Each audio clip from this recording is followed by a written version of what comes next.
When it comes to Alan Wake 2, Remedy's latest release, which I did complete after 19 hours of investment, I was left with many thoughts.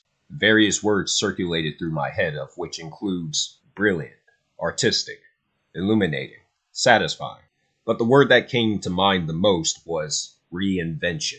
When I think of the word reinvention, I think of a piece of established work, an IP that's managed to subvert expectations, but in a natural way that makes sense and isn't forced. I think of a game that somehow has the capability to survive a resurgence full of fresh ideas that rejuvenates a stagnant franchise that's been lying dormant for years.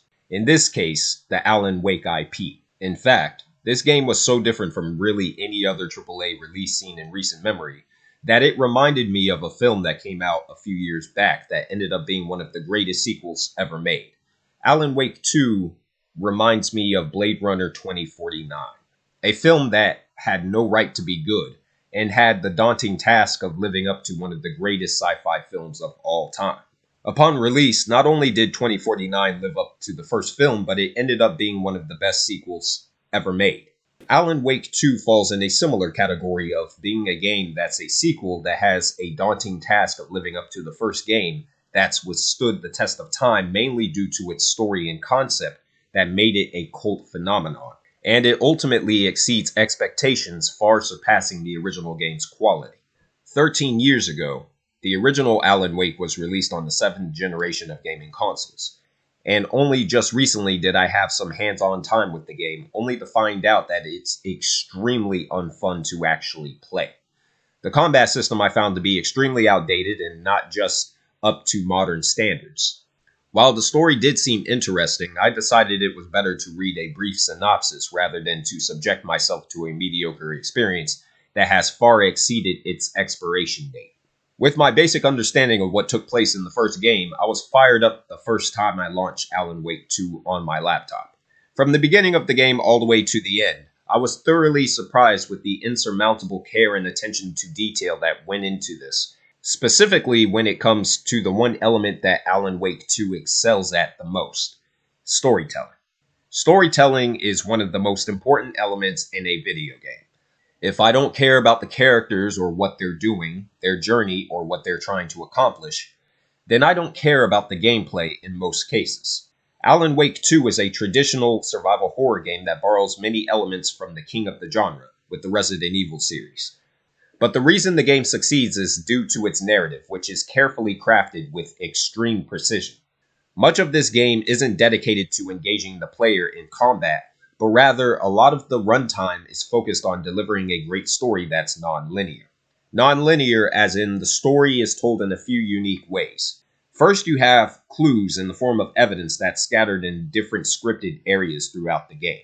You have two separate abilities with both characters, Saga and Alan, through Saga's Mind Place, which is a peek inside the FBI detective's mind, where she can go through mental case files and piece together evidence that makes up the entire case the story challenges her to solve. And you have Alan's writer's room, where he can mix up various plot threads and rewrite scenes that will literally change the level design in specific moments. Saga has the profiling ability, which allows her to arrive at deductions through the dialogue of other characters in the game. There's manuscript pages, which are reminiscent of the audio logs trope seen in many different games. You have Remedy's unique live-action cutscenes, where the actors perform in a literal production reminiscent of a TV show, except this time, unlike Quantum Break, Remedy has finally found a relevant use for these sequences because they are relevant to the story. And not only are they used as cutscenes, but they even found a way to incorporate the live-action stuff into the game itself. The best example of this is the We Sing chapter with Alan, which showcases one of the most impressive levels I've ever seen in a video game, full of unique design not seen anywhere else up to this point. There's multiple methods that are utilized to tell the story that Alan Wake 2 presents, and they all intertwine to weave a gripping narrative that remains fresh from the first chapter to the last. This is a monumental reason why Alan Wake 2 is so rewarding from an audience perspective, but that's not the reason why the game works as well as it does. The true element of success here is the dual protagonist trope, which only a few video games have had the balls to tackle. This trope has seen its ups and downs over the years, dating back to the late 90s with Resident Evil 2, which did a great job of introducing two new characters with two separate campaigns. The entirety of the Ratchet and Clank series built its reputation on this trope, giving two different characters different skills that the other doesn't possess, and forcing the player to utilize both in order to make progress throughout the game. Halo 2's method of this trope experimented on both a gameplay and thematic level with the storytelling, introducing the Arbiter to the series and changing the trajectory of the series going forward. Batman Arkham City played around with the dual protagonists with the introduction of Catwoman as a playable character in the main story. God of War Ragnarok experimented with this trope by giving Atreus his own gameplay style separate from Kratos and giving him his own story in the plot. There's the infamous case of The Last of Us Part 2, which forced the trope into the game by means of forcing the player to play as the villain, resulting in a mixed response from the game's audience. And more recently, Marvel's Spider-Man 2 built its entire narrative and gameplay off the dual protagonist trope. However, almost none of these examples are as effective as Alan Wake 2's approach. Unlike characters like Clank and Catwoman, which are only playable in brief scripted moments, Alan Wake 2 takes more after games like the original Resident Evil 2, God of War Ragnarok, and Marvel's Spider-Man 2. Saga Anderson is a full character that plays a huge role in the game's story. She's vital to various events that take place in the game, and the story would literally not work without her in it. But the interesting thing about Saga is that she's not just a primary protagonist along with Alan, but in reality, she's actually the main character of this story. The game is called Alan Wake 2, but Alan Wake, despite being equally important as Saga's role, he's really just a driving force to support her journey throughout the game.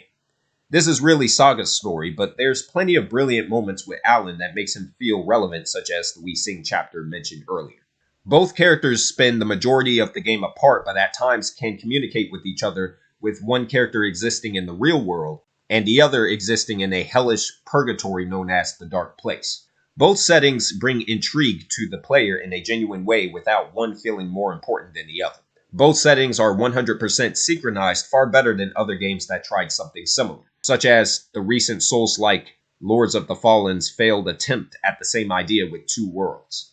On top of having a great presentation for the story, the game manages to utilize other storytelling tropes to an effective degree, such as the classic twist, of which this game contains multiple twists that make nearly any M. Night Shyamalan joint look like a joke by comparison. Speaking of M. Night Shyamalan, unlike him, Alan Wake 2 even succeeds with another trope with the interconnected universe. Its nods and references to Control are present, but they're not forced into the story just for the sake of nostalgia like recent Star Wars TV shows. The references to Control work because they play a role in the story itself. It's not something that's forced. As a supernatural horror game, the supernatural elements are legitimately haunting because the threat is capable of existing in both worlds, so even when you're not in the dark place, you never truly feel safe. This game just bleeds with creativity at every angle of its storytelling. It's something that's handled so well that I'd be impressed to see how Remedy will top this with Control 2. Gameplay-wise, Alan Wake 2 does have some stumbles. There are glitches that take place, such as falling through the game world that happens every now and then. There's audio issues that will cause the audio to lag behind the subtitles, which I experienced only in moments where you're transitioning from one location to the next. Although complaints about the audio bugs have been present with both the PC and the console version. And when it comes to the combat system, enemy variety is rather sparse and uncreative. You'll find yourself facing off against the same 3 or 4 enemy types throughout the game. After a while, it can get old. On the positive side, Alan Wake 2 is a very competent survival horror game, despite that it doesn't have the depth of the Dead Space or Resident Evil franchises from a gameplay perspective. It borrows many cues from the genre, including Resident Evil's save points and safe houses in the form of canteens and rooms of light where no enemies can enter. It emphasizes item management with a UI that's visually reminiscent of the Resident Evil series. And shooting is presented in a tight over-the-shoulder perspective that's reminiscent of the Resident Evil remakes, encouraging the player to go for headshots with the use of crowd-controlled weapons such as flares and light grenades to deal with groups of enemies. On higher difficulty settings, the game is a fairly decent challenge, but nothing that will beat you over the head with inane difficulty aimed at a more masochistic audience. Beyond the basics, the combat system isn't something that offers much that hasn't already been seen in either the Resident Evil or Dead Space franchises, but it's good for what the game offers. It's not a perfect system, more could have been done with it, but it does work and it is thoroughly engaging.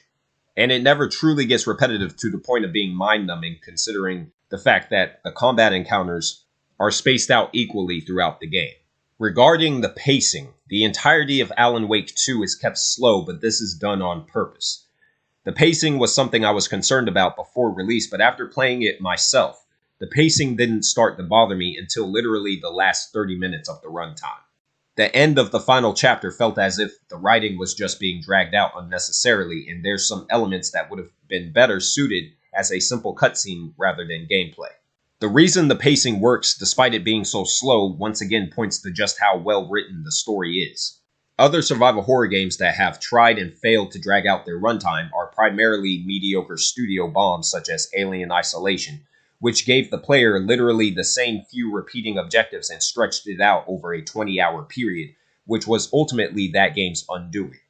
Then there's the more egregious case of Dead Space 3, which suffered from studio interference with the publisher EA, who forced multiplayer co-op and more action-oriented elements into the game, all the while abandoning concepts that made the first two games successful. Alan Wake 2 is the first survival horror game I've seen where the game having an extended runtime actually worked to the game's benefit. The one downside to this, though, is that the game suffers from the lack of decent replayability. Once you complete the game, there's nothing to do unless you either want to replay it from the beginning on a new save file, or you have the option to load the game using a previous save file. Now, Remedy already stated that New Game Plus will be added along with a new difficulty setting to further challenge the hardcore audience. Despite the few downsides that this game has, along with the rather ambiguous ending, which can be seen as bittersweet with how it was executed, Alan Wake 2 is without a doubt one of the year's best releases.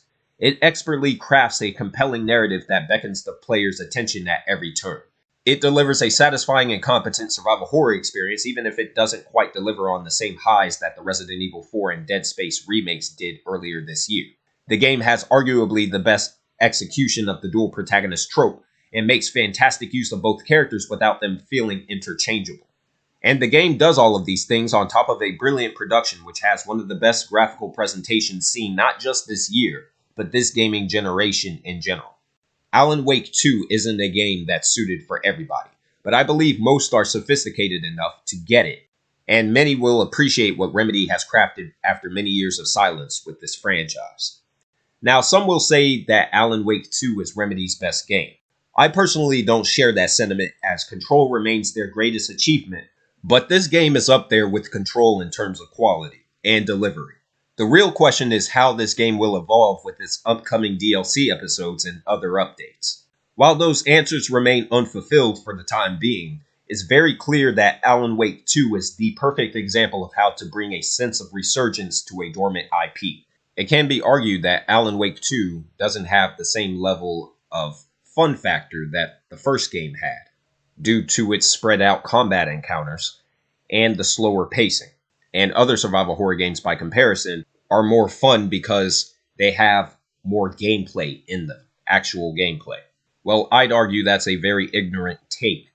And Alan Wake 2 proves that you don't need multiple shooting galleries in order to craft a rewarding survival horror experience. The fact that this game provides something more, something of greater substance, and actually brings a different take on the genre is the reason why it's been rated as high as it has. I personally would like to see more survival horror games take this approach rather than go the traditional Resident Evil route. I'd like to see more survival horror games have a slower pace and provide more investigative elements than what we see from the traditional survival horror game. And with that said, this is easily one of the best games that's been released this year. Alan Wake 2 isn't just a fantastic sequel. It's not just a brilliant survival horror experience, but Alan Wake 2 is arguably the greatest example of how to reinvent a franchise. And it's another compelling addition to Remedy's interconnected universe. I've been trying to find a way to escape the dark place. Any suggestions? He who mouths about his troubles is the prisoner of his troubles. It's not easy to get out. But don't you worry, Tom. The home is still there where the heart is.